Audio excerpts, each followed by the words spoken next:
आप देख रहे हैं डार्क फाइल्स। डार्क फाइल्स में आज की कहानी हमारे साथ शेयर की है राजेश जी ने। तो चलिए पढ़ते हैं आज की इस कहानी की ओर। आज की इस वीडियो में आगे बढ़ने से पहले अगर आपने अभी तक डार्क फाइल्स चैनल को सब्सक्राइब नहीं किया है तो कर लें, और ऐसी ही और वीडियोस के लिए देखें अनहोनी।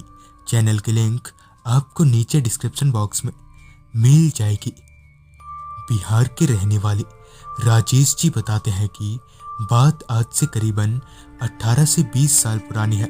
उन दिनों मैं यानी राजेश बिहार के एक छोटे से गांव अरवल में रहा करता था और वहीं एक कपड़े की दुकान में काम किया करता था। रोजाना की तरह ही जब मैं घर से काम पर जाने के लिए निकला तो आज थोड़ी देरी हो गई थी। तेज कदमों से चलते हुए जब मैं काम पर पहुंचा तो मालिक मेरे ऊपर बरस पड़े और मुझे खूब खरी खोटी बातें सुनाई। हालांकि गलती तो मेरी भी थी, मगर फिर भी मालिक को मुझे इस तरह से फटकार नहीं लगानी चाहिए थी। उस दिन मैं आधे दिन में ही काम से घर आ गया। घर पर थोड़ा सोच विचार और सलाह मशवरा करने के बाद मैंने तय किया कि मैं मालिक के यहाँ कपड़े वाले का काम छोड़ दूंगा और खुद की एक दुकान शुरू करूंगा। थोड़ी देर और सोच विचार करने के बाद मेरे जहन में आया कि क्यों न किराने की दुकान खोली जाए। ये सोचकर मैं घर से जगह तलाश के निकल गया जहां मैं अपना दुकान खोल सकूं।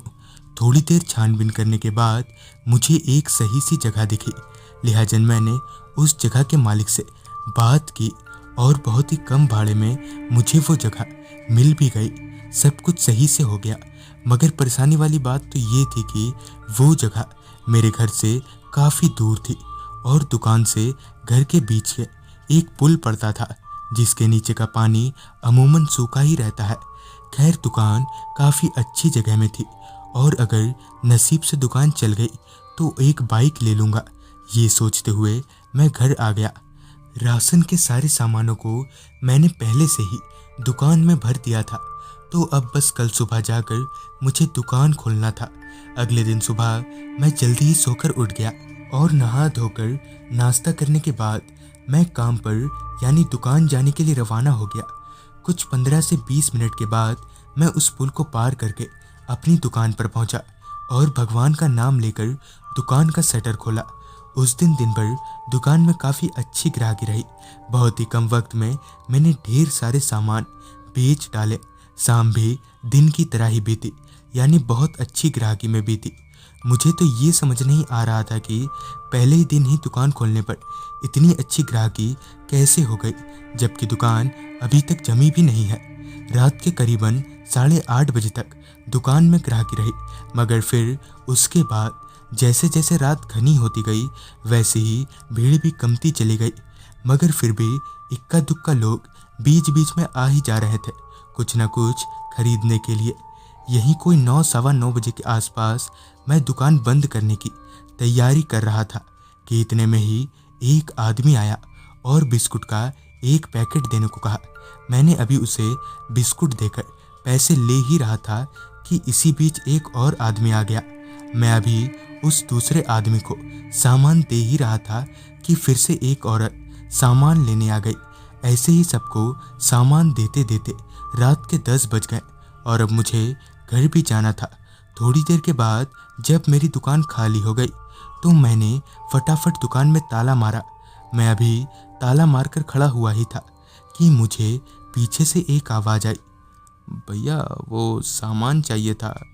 मैंने पीछे पलटते हुए कहा, आप कल आ जाइएगा, वो है कि रात बहुत हो गई और अब मुझे घर भी जाना है। मेरी ये बोलते ही वो आदमी चला गया, जिसके जाते ही मैं भी अपनी घर की तरफ बढ़ने लगा। तेज कदमों से चलते हुए मैं घर की तरफ बढ़े जा रहा था। रात तो सच में बहुत हो गई थी, क्योंकि आसपास मेरे अलावा कोई और नज़र नहीं आ रहा था। दूर दूर तक पूरे रास्ते को खामोशी ने जकड़ रखा था। रास्ते पर पसरे इस खामोशी को चीरते हुए मैं आगे बढ़े जा रहा था। अब मुझे हल्की सी घबराहट होने लगी थी। हालांकि उस रास्ते पर एक आध लाइटें थीं, मगर फिर भी मैं अकेला था, तो जाहिर सी बात है कि डर तो लगेगा ही। कुछ देर चलने के बाद ही मैं उस पुल के पास पहुंचा, तो वो पुल भी उस रास्ते की तरह ही सन्नाटे की गिरफ्त में था। यहाँ तक कि मेरे सांसों की और पैरों के नीचे आ रही सूखे पत्तों की आवाज़ें भी मुझे बराबर सुनाई दे रही थी। मैं अभी पुल पर थोड़ा आगे गया ही था कि मेरे कानों में एक आवाज़ आई, ओ भैया, बीड़ी होगा तुम्हारे पास? इस आवाज़ ने मेरे बढ़ते कदमों को वहीं रोक दिया। मैंने अपने आगे पीछे चारों तरफ नजरें दौड़ाई, मगर मुझे वहाँ कोई नहीं दिखा। मैं इस बीते आवाज़ को अपना वहम मानकर आगे की तरफ बढ़ने लगा। मैं भी उस जगह से 2 कदम ही आगे बढ़ा था कि फिर से मुझे वही आवाज़ आई।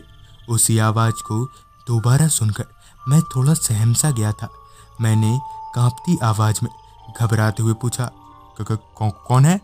इस पर सामने से आवाज़ आई, बीड़ी होगा। इससे पहले कि मैं कुछ बोल पाता कि इतने में ही खून से सना एक हाथ पुल के नीचे से मेरे सामने आ गया और फिर आवाज़ आई, बीड़ी। वो हाथ इतना लंबा था कि पुल के नीचे से ऊपर तक आ रहा था। अब मेरे हाथ पैर थरथराने लगे थे। मुझे तो ये समझ नहीं आ रहा था कि आखिर किसी का हाथ इतना लंबा कैसे हो सकता है। उस वक्त मैंने बिना कुछ सोचे समझे वहाँ से भागना ही ठीक समझा। भागकर मैं घर आया और सबको पूरी बात बताई, मगर वो हाथ किसका था ये आज तक मुझे पता नहीं चल पाया। तो दोस्तों, ये थी राजेश जी की भेजी गई कहानी। अगर आपके पास भी ऐसी कोई कहानियाँ हैं तो हमारे साथ ज़रूर शेयर करें। तो मैं आर्यन जल्द ही मिलूँगा आपसे ऐसी ही एक कहानी के साथ।